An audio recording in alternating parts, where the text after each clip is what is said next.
The Aces swept the Fever last season. They actually haven't won a game against the Aces in 16 games. And they did it without Caitlin Clark. This team is crazy. We're all feeling good. I think the energy's high. Really good win in Minnesota. Had a chance to celebrate together. I think that only helps our chemistry. We're having fun with each other. We're having fun together playing. Especially we're playing without one of our best players. So to do that in those circumstances, we're really just proud of ourselves. The Las Vegas Aces, the so-called unstoppable dynasty of the WNBA, just got a reality check in front of the entire basketball world.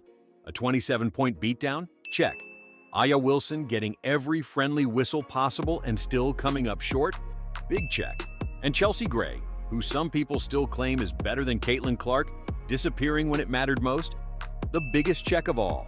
While Aja was busy dragging players down from behind and somehow avoiding fouls, over in Indianapolis, a squad was busy showing her what real, high IQ, team-first basketball looks like. The Indiana Fever just beat the Aces. The first win for the Indiana Fever against the Las Vegas Aces since I was 22 years old. Because that 81-54 beatdown by the Indiana Fever wasn't just a loss for Vegas, it was a statement. A giant neon sign glowing Fever red, declaring that no amount of referee favoritism, no stat padding from A'ja Wilson, and no overhyped dynasty talk was going to save them once Indiana locked in and played real connected basketball. A'ja Wilson. My God, you see how many free throws that lady had? Oh my God, on the stat sheet, she had basically 30 points, but all the free throws this woman got, man, they tried their best to keep the Aces in the game, man, but it didn't matter. They destroyed the Aces. About freaking time the Fever finally beats the Aces, man. And without Caitlin Clark. Now let's zoom in on the moment things really started to heat up. In the third quarter, Lexie Hull, who's been all grit and steady growth this season, boxed out A'ja Wilson with such precision it could have been lifted straight into a coaching clinic. She claimed her space, planted herself perfectly, and pulled down the rebound like she's done it 1,000 times. Textbook execution. Then came A'ja Wilson, reaching over Lexie's shoulders and arms from behind in a desperate swipe at the ball. A move so obvious and reckless it could headline a "what not to do" reel. Ask anyone who's seen even one AAU game. That's an over-the-back foul. Clear as day. Indiana ball. Play on. Case closed. But the refs? They chose to toss the rulebook out on live TV. Somehow, defying all common sense, they called it a jump ball, as if Wilson had just as much right to that rebound after bulldozing Hull from behind. But this was a big win for the Fever because the Aces were the only team that they had not won at least one game to last season, meaning the Aces swept the Fever last season. They actually haven't won a game against the Aces in 16 games. And they did it without Caitlin Clark. This team is crazy. Even the broadcast crew couldn't mask their disbelief. Their reactions bounced between stunned silence and uneasy laughter as they tried to make sense of what they were seeing. The contact was blatant. The foul was undeniable. Yet somehow, the officials chose to smooth it over in a way that effectively rewarded the player who committed it. But this is where things turned poetic. The Indiana Fever didn't sulk, didn't lose their edge, and certainly didn't let the refs dictate their game. They shook it off, tightened their laces, and responded by tearing the Aces apart, so decisively that every blown call faded into the background. Let's break down how Indiana took what should have been a Vegas momentum shift and turned it into a full-blown showcase of smart, selfless, and unstoppable basketball. I think everyone's coming in with a level of focus every day, just right now knowing that, we do have a target on our backs and making sure that we're locked in on everything we're doing in practice. But I think we're taking that energy that we have, that fun, that lightheartedness into practice because at the end of the day, this is a game. We want to have fun, and I think we play our best basketball when we're playing free and having fun and being joyful and playing together. From the opening tip, Indiana came out swinging. They jumped out to a 6-0 lead and never let up. By the end of the first quarter, it was 21-4, and you could already feel the game slipping out of Vegas's hands. The Fever were shooting nearly 53%, holding the Aces to under 29%, and dominating the paint 16-4. It was clear from that moment, this wasn't going to be the Aces' crowning night. But it was the second quarter where the Fever went straight for the jugular. They outscored Vegas 25-10. Not a typo, 25-10. Indiana shot a staggering 82% from the field, while the Aces limped to just 24%. The Fever went a perfect 6 for 6 in the paint. Vegas managed a miserable 3 of 13. By halftime, it was 46-24. Let's be real, game over. And that controversial jump ball? It happened just as Vegas desperately needed a miracle to climb back in. The refs tossed them a lifeline, a possession they didn't earn, offering them a shot to swing the momentum. Yes, let's get a dub column.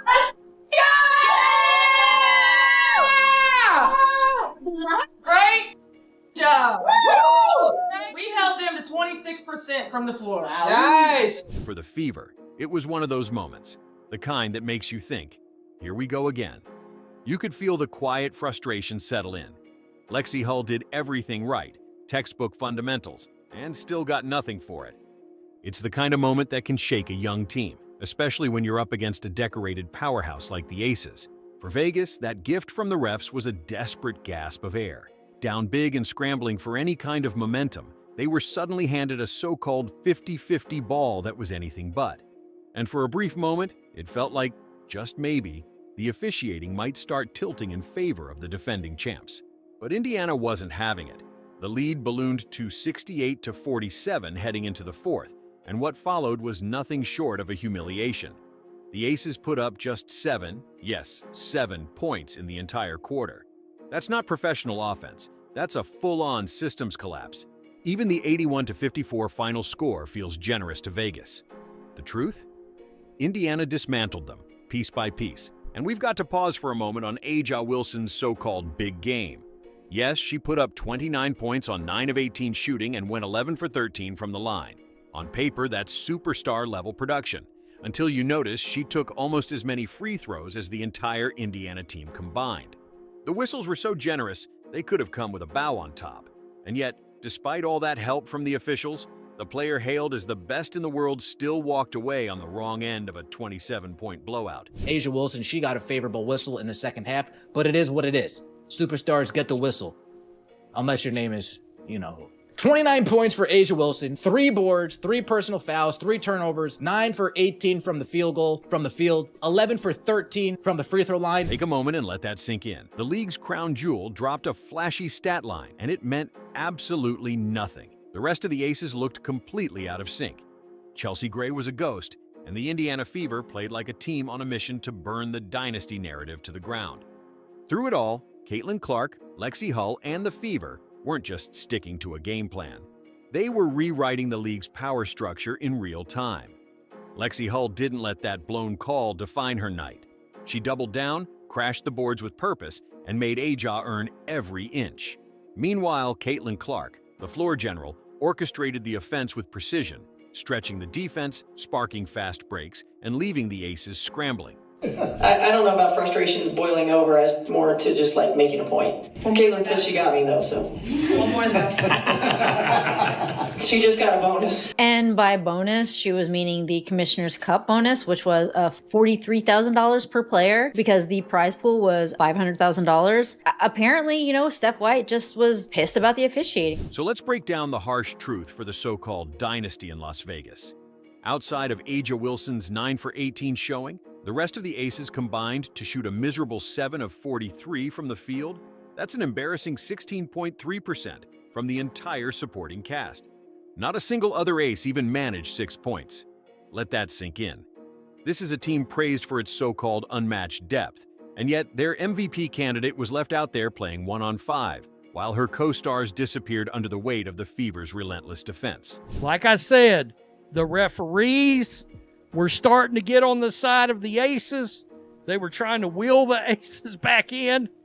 And Lexie stepped in and sort of killed it. Kelsey Mitchell never took her foot off the gas tonight, by the way. This is the best thing I've seen from Stephanie White all season long. Right here, she was aggravated by the refs already. And in the fourth quarter, 5:35 left, Stephanie White lost her shit on the sideline. She lost her shit. And let me just play this right here. Roll it. Lost that lead late. And you see her. See her just losing it up here. Losing it. And she got teed up right there. Now, let's talk about the supporting cast that was supposed to show up. specifically Chelsea Gray, because this is the same Chelsea Gray that some people still argue is somehow better than Caitlin Clark. Well, the box score says otherwise. Gray finished with just 2 points on 1 of 3 shooting, added only 2 assists, and coughed up 5 ugly turnovers. That's right, 2 points. This is the veteran floor general who's supposed to run the offense and elevate her teammates. Instead, she looked stuck in quicksand while Indiana's swarming defense pounced on every sloppy pass and forced error after error. With more turnovers than points and assists combined. More turnovers than points and assists combined. We got point guard, aka point fraud. And remember, this is probably who the WNBA player said was also better than Caitlin Clark. They said I'm pretty confident they said she was better than Caitlin. Meanwhile, let's talk about what Caitlin Clark was doing. From the bench, no less. While Chelsea Gray was out there offering next to nothing, Clark was fully locked in on the sideline, energizing her teammates, leading vocally, and staying locked into every possession despite being sidelined. The cameras kept catching her jumping out of her seat after big plays, firing up the squad, and staying emotionally invested from start to finish. That's leadership you can't coach. That's the kind of presence that inspires belief, even without logging a single minute. Clark wasn't padding a stat sheet, but make no mistake, she was absolutely impacting the game. And speaking of winning, the Fever's performance without their franchise star was nothing short of a basketball symphony. Kelsey Mitchell lit it up with 25 points and 6 assists, controlling the tempo with confidence. Aaliyah Boston was a powerhouse in the paint, dropping 20 points and pulling down 7 rebounds, reminding everyone why she's one of the most refined bigs in the league. Then there was Natasha Howard, who looked like she had a personal vendetta against the Aces, finishing with 11 points, 10 rebounds, and earning Commissioner's Cup MVP honors for her efforts. This was textbook team basketball. Balanced offense, selfless play, and clutch execution under pressure. This defense is playing phenomenal. Oh my God, it's night and day. I think that Commissioner's Cup gave them swag. Now they're swagging it out. I never seen Natasha Howard so aggressive in my life. This girl is beasting now all suddenly. She is beast moding right now. And Timpson, the rookie, getting block shots, getting steals. Aaliyah Boston is just murking, destroying Aja Wilson. I got a Wilson. I got a nickname for Aja Wilson, guys. You know what it is? Whistle Wilson. Because this lady's always getting whistles. She's the person with the special whistle, guys. Every freaking time. And then she goes to the free throw line. Freaking free throw merchant. I think she's related to SGA. But anyway, she's not playing that great. But if you really want the story of this game, forget the scoring totals. This was all about defense. Indiana's defense was so airtight, it could have kept out the Vegas heat wave. They held the high-powered Aces to a brutal 26% shooting, their worst offensive outing of the season. The Fever forced 17 turnovers, dominated the paint with a 28-10 edge in the first half alone, and played defense so in sync, it looked like they shared one mind. Every switch was crisp, every help rotation perfectly timed. It was a masterclass in team defense, and the eye test? It confirmed every brutal stat. Sure, Aja Wilson dropped 29 points. Great for the highlight reel, but completely empty in impact. While she was piling up numbers, the Fever were calmly tearing apart every so-called adjustment the Aces threw their way. They moved the ball with precision, turned defense into fast-break gold, and executed their sets like a battle-tested playoff team. Meanwhile, Aja's points felt like empty calories, nice on paper, but meaningless when her team trailed by nearly 30 at the final buzzer. And through it all, there was Caitlin Clark on the sideline, soaking it in and loving every second. Her energy was contagious, pure, unfiltered joy that radiated through the entire team. Every time the camera cut to her, she was fired up, celebrating hustle plays, clutch threes, and forced turnovers like it was Game 7 of the finals. Now contrast that with the Aces bench. It looked like a funeral, slumped shoulders, blank stares, and not a spark of life. They had no answers, no fight, just confusion about how things unraveled so fast. What this game really did was rip the curtain back on a truth that's been simmering all season. The Las Vegas Aces are not the unstoppable force they keep pretending to be. Their chemistry is off, their confidence shaken, and when things get tough, they crumble. This isn't the team that once intimidated the league. And the Fever? They didn't just take advantage, they stomped on the gas and never let up. This wasn't a feel-good underdog win. It was a full-blown demolition that shouted, "We're built for this. you're not. Team win, folks. Team win. And you notice the team win, like I said, 24 assists on 31 shots. 24 assists on 31 shots. The Indiana Fever hold the Las Vegas Aces to 26% from the field. 26%. This was a Fever defense smothering. The Aces weren't just missing shots. The Fever defense was all over the place. Defensively, we were all over the place. Neither team could hit a three except for Kelsey Mitchell. And let's circle back to Aja Wilson for a moment. Yes, she got plenty of help from the officials, pulling players down from behind and somehow turning fouls into jump balls. She walked to the free throw line 13 times, just 4 fewer than the entire Fever squad. And yet, despite all that referee generosity, the so-called best player in the world dropped 29 points that didn't move the one number that mattered. The final score, Indiana 81, Las Vegas 54. That's the real headline. Wilson's stat line? Flashy, sure, but ultimately just expensive wallpaper covering a house that was falling apart. What the Fever did was send a message loud enough to echo through the entire league.